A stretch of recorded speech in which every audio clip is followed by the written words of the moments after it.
Welcome to Horrendous Anime Vlog number 5.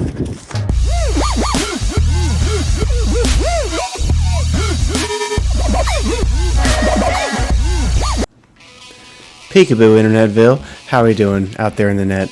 This is episode 5 of the Horrendous Anime Vlog, and this one is going to be super scary.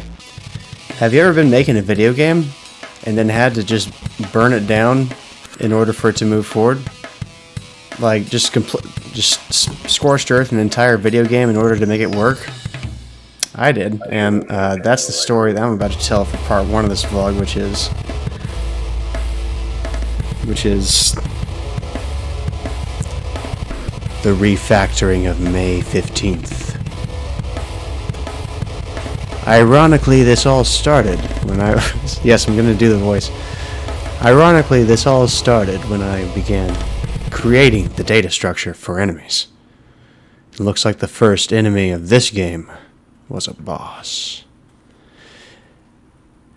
No, but really, like, I was trying to code the enemy, and when I was, like, loading sub-objects of other objects, the sub-objects were not able to wait for the, the higher-up object to finish loading before it tried to load, so I was getting a bunch of just empty objects, and it got worse.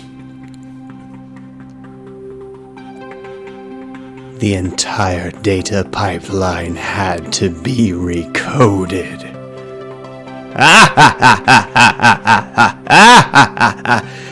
No, but seriously, there was no way for functions to wait for other functions to finish. So it was, the game could not progress because now I'm having, objects that have, other objects as properties of itself. So this was the whole thing. I had to learn how to do asynchronous functions for this. So pretty spooky out there. So excuse me.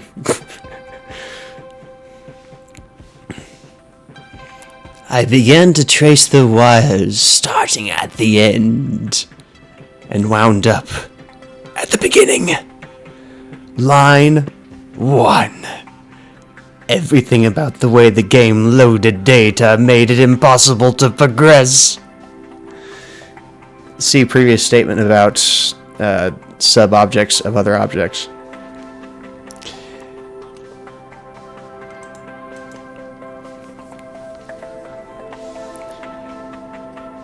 Getting the game back to its original state from a blank screen really felt like being lost in the woods.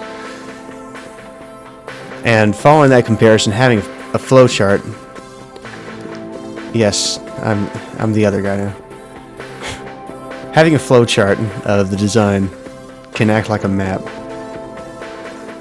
out of the woods, and luckily I had one of them. This thing. You've seen a flowchart before. It is so outstandingly spooky to have to, take your game back to a blank screen. Like square one, and then just find your way through it again. And you don't know if it's going to work at the end. Like, sometimes there'd be these moments where, a test would not go as planned, and then, I'd just be overwhelmed with doubts, is this game doomed just because it runs on JavaScript? Can I actually implement my design using these tools? Is my game doomed? Is it doomed? It has to be doomed. But those feelings would come to pass. The more and more successful tests were completed. So that was nice.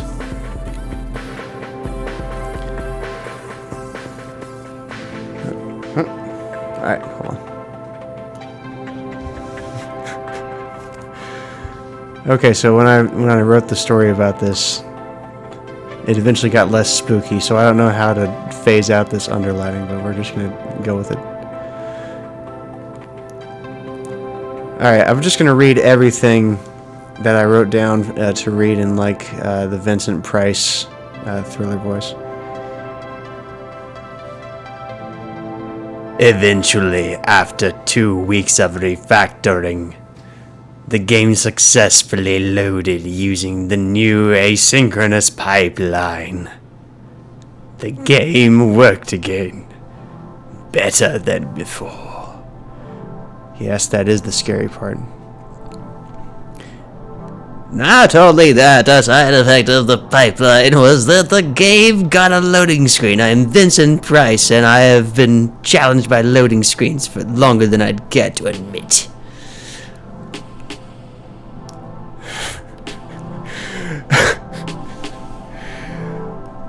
Alright, Vincent Price, if you're out there, I'm so sorry for this impression. I only heard you in the music video to Thriller.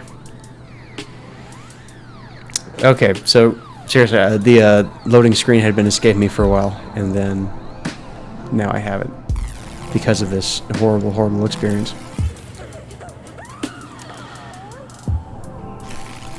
Even more terrifying was when I actually finished refactoring this whole thing, and then saw that like some of my object to interact handlers were querying the server every time they were clicked. And I've never been more scared in my life. Truly thought I was gonna die.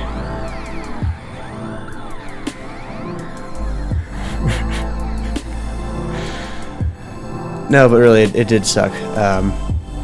But it turns out that all it took was just one conditional statement, and problem solved. So now we are here. If you're still sticking around, congratulations. Your patience is about to pay off. Because tonight I wish to present to you the video game viewing public the next step in horrendous anime technology. This is build number 0.01 something something something. And here it is. Okay, so a lot to take in, a lot to unwrap. You may be wondering where those lovely gradient blocks with their dimensions on them are. I got so sick of seeing those that I had to adjust the game graphics. Like, it was, I couldn't do it anymore. So, new things on graphics.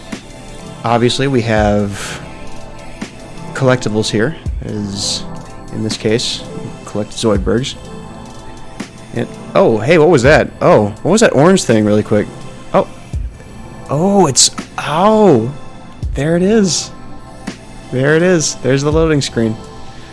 I'm prouder of that loading screen than I care to admit. Like, loading screens have been a challenge for me.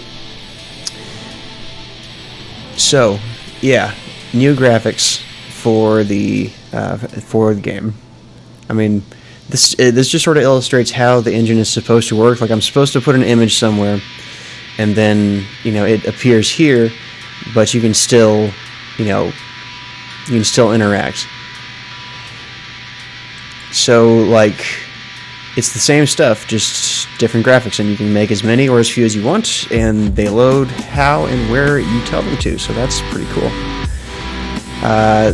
Oh yeah, the dialogue system going to async was an absolute nightmare,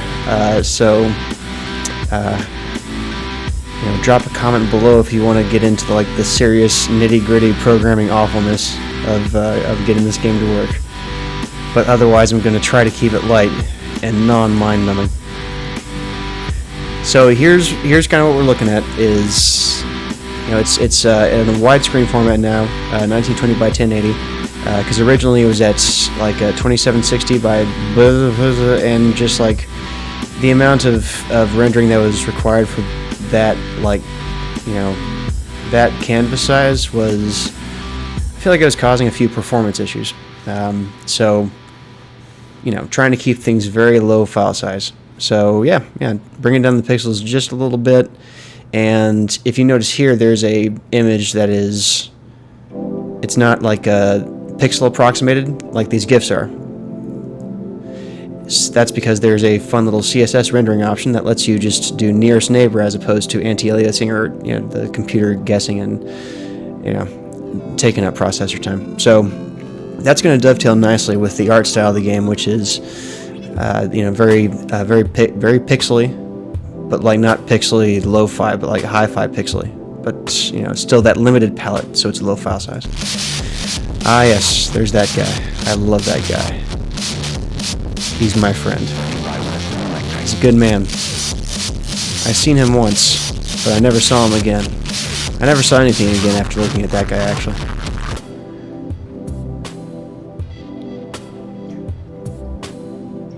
I find that funnier than I should. So, yeah, so if, in case you haven't noticed, like, a lot of these images are a little bit, vintage, you could say. Like, we have the friggin' FIAD flag up here. We got, I wish I knew the artist for this image, because, like, I downloaded it in, like, 2007, and it is just evergreen. Like, I've known that guy. Like, I've known that furry. And the fact that this dude is saying the Ghost in the Shell dialogue just, I don't know, it's sort of it's kind of the first instance of the engine working in, I don't know, like a storytelling way. Like, this guy's saying this. So yes, milestone. And yes, we have new test sounds because I am sick of hearing that belching noise all the time. Still keeping it in the database, but oh right, should probably let you hear it. Hold on, let's see. 1 second, Mr. Aphex Twin.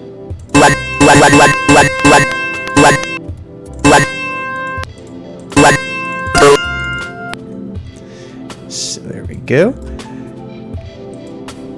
Yeah, I mean, I had to let you hear this sound. That just goes without saying. So yeah, this is where the game is now. The next steps.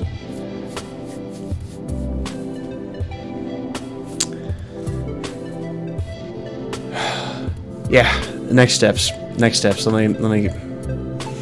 me compose myself. I want to get out of the programming phase of this project so bad.